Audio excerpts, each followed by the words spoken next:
नमस्कार दोस्तों, आपका हमारे ऑफिशियल यूट्यूब चैनल ज्योतिष ज्ञान कुंज में स्वागत है। दोस्तों, जैसा कि हमने जो पिछली दो वीडियो जो हैं उनमें बताया कि जो नक्षत्र हैं इनका निर्माण कैसे हुआ।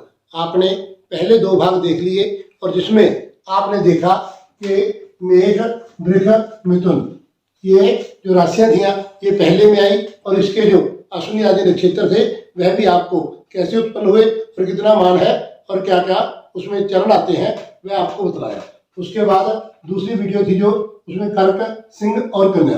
तो यहाँ पर आज का जो आता है वह आता है चित्रा।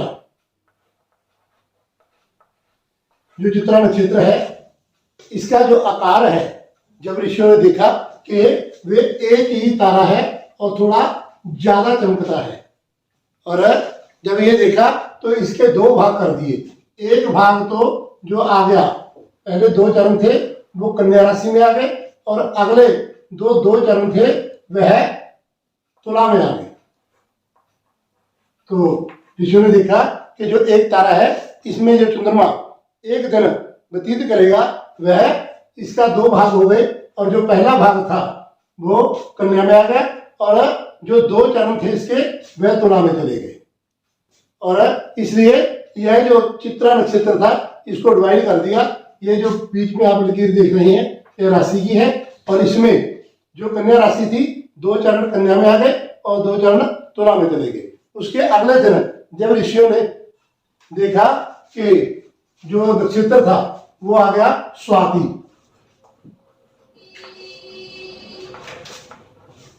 जो स्वाति का तारा है वह भी एक ही गिना गया है। जिस प्रकार चित्रा का एक है और उसी प्रकार स्वाति का भी जो नक्षत्र है एक ही तारा है, लेकिन इसके आस से पास से दोनों तरफ एक दो तारे हैं जो एक ही दूरी से घूमते हैं। अर्थात स्वाति का जो तारा है वह एक है, दो अन्य तारे इसके दोनों तरफ दिखाई देते हैं। वो थोड़े से हल्के वर्ण के हैं और यह थोड़ा चमकीले वर्ण का है। और इसका भी जो पूरे का पूरा था वह ऋषियों ने देखा एक ही दिन में इसने तय किया और उसमें आई तुला राशि। और उसके बाद जब आया विशाखा,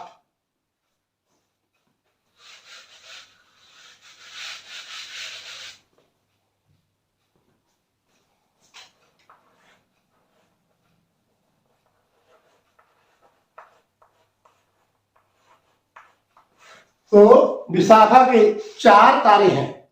ऋषियों ने देखा कि चंद्रमा विशाखा के ऊपर विचर रहा है और उसके चार तारे हैं। थोड़ा सा जो उनका आकार है वह गोलाई पर है। पहले नीचे की ओर आते हैं और फिर तारे ऊपर की ओर आते हैं, ना तो एक लाइन में है। इसलिए इसका जो आकार था वो ऋषियों ने देखा वह कुंडलाकार, जैसे हमारे कानों में कुंडल होते हैं ऐसे आकार के ये दिखाई दिए और चार तारे दिखाई दिए। यदि इनका आकार है थोड़ा गोलाकार है और इसलिए यह जो आकृति दिखी तो यह तीन चरण थे जो वो तुला में आ गए और एक चरण था जो वह वृश्चिक में चला गया। अर्थात यह जो विशाखा नक्षत्र था इसके चार तारे दिखे और तीन चरण तुला में और एक चरण वृश्चिक में चला गया। और इसलिए यह जो तुला राशि थी इसमें दो चित्रा, चार स्वाति और तीन विशाखा के भाग आ गए। तो उसके बाद आती है जो राशि वह आती है वृश्चिक।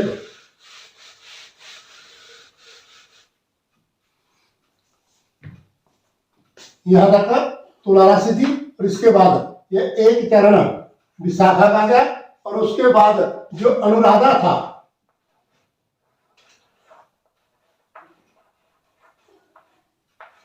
इसके भी ऋषियों को चार ही तारे दिखाई दिए।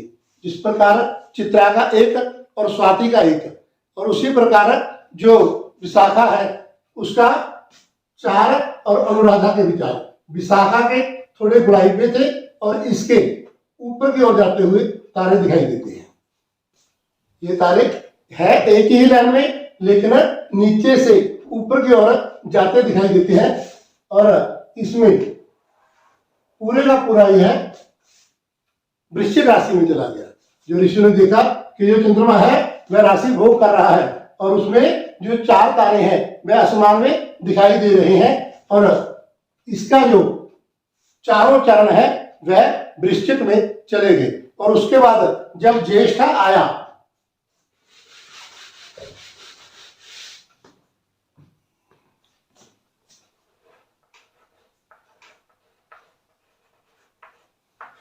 ऋषियों ने देखा कि चंद्रमा अगले दिन जिन तारों के मध्य में है वह 3 तारे हैं और जो तीनों के 3 तारे एक ही कतार में है। जो चंद्रमा है वह इन 3 तारों के बीच में है और जो पूरे का पूरा, जिसे हम ज्येष्ठा कहते हैं, यह पूरे का पूरा वृश्चिक में आ गया। अर्थात यह जो राशि थी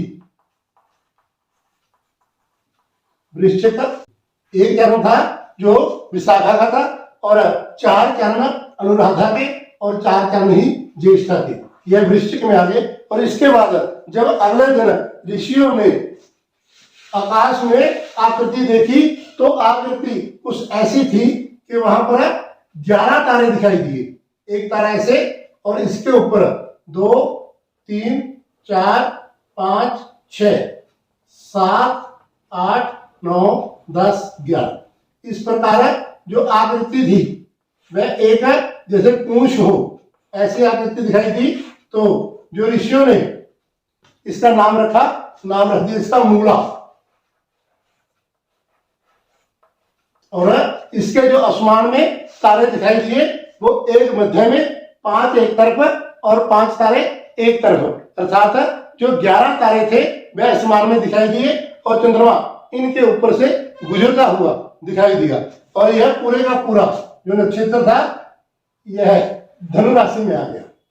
जो मूला नक्षत्र था वह सारे का सारा चारों के 4 जो चरण थे वह धनु राशि में आ गए। और उसके अगले दिन जब ऋषियों ने देखा कि जो आकृति है वह 2 तारों की है, ये तारे नीचे से ऊपर की हो रहे हैं और इसे नाम दे दिया पूर्वाषाढ़।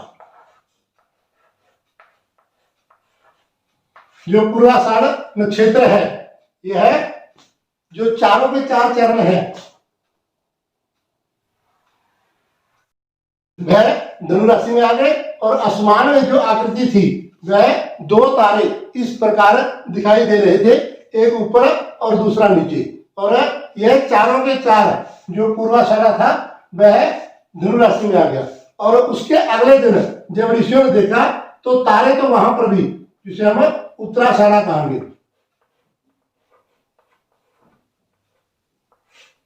तो इसके तारे तो 2 थे। ये जो पूर्वाषाढ़ के थे ये नीचे से ऊपर की ओर थे और जो उत्तराषाढ़ है उसके बराबर है। ऐसे 2 तारे यहाँ पर दिखाई दिए, 2 ही तारे यहाँ पर दिखाई दिए। लेकिन जो पूर्वाषाढ़ था उसके ऊपर से नीचे की ओर तारा था, इसके जो पूर्व से पश्चिम की ओर, अर्थात जो तारे थे वो ऐसे दिखाई दिए। इसके 2 भाग कर दिए, एक भाग तो आ गया धनु राशि में और जो 3 भाग थे वह चले गए मकर में। अर्थात इस प्रकार जो ऋषियों ने देखा कि जो उत्तराषाढ़ नक्षत्र है वह एक भाग धनु राशि में आ गया और 3 भाग मकर में चले गए। इस प्रकार जो ऋषियों ने आसमान में आकृति देखी वह आकृति कुछ इस प्रकार की थी कि जो राशि चक्र था, चंद्रमा था वो पहले 2.25 दिन मेघ राशि में, दूसरे 2.25 दिन वृष राशि में और तीसरे 2.25 दिन था जो वह मिथुन राशि में, फिर कर्क में, उसके बाद सिंह में, फिर कन्या में, फिर तुला, वृश्चिक और धनु। इस प्रकार जो ऋषियों ने जो ब्रह्मांड था उसके 9 भाग किए और फिर प्रत्येक भाग के जो 30 अंश थे, 3 अंश और 20 कला, यह एक नक्षत्र का मान कर दिया। और इस प्रकार यह जो नक्षत्र थे वह 13, 20 का एक रख दिया और इस 13, 20 में जो 30 अंश थे वह एक राशि को आए। और यहाँ पर जो उत्तरा फाल्गुनी था, उत्तराषाढ़ था, वह 3 अंश 20 कला तो आ गया धनु में और बाकी जो 10 अंश थे वह चला गया मकर में। इस प्रकार ऋषियों ने जो 9 राशियां थी उनका निर्माण किया। अब आखिर की जो 3 राशियां हैं इसका जो निर्माण है हम आने वाली वीडियो में करेंगे। नमस्कार।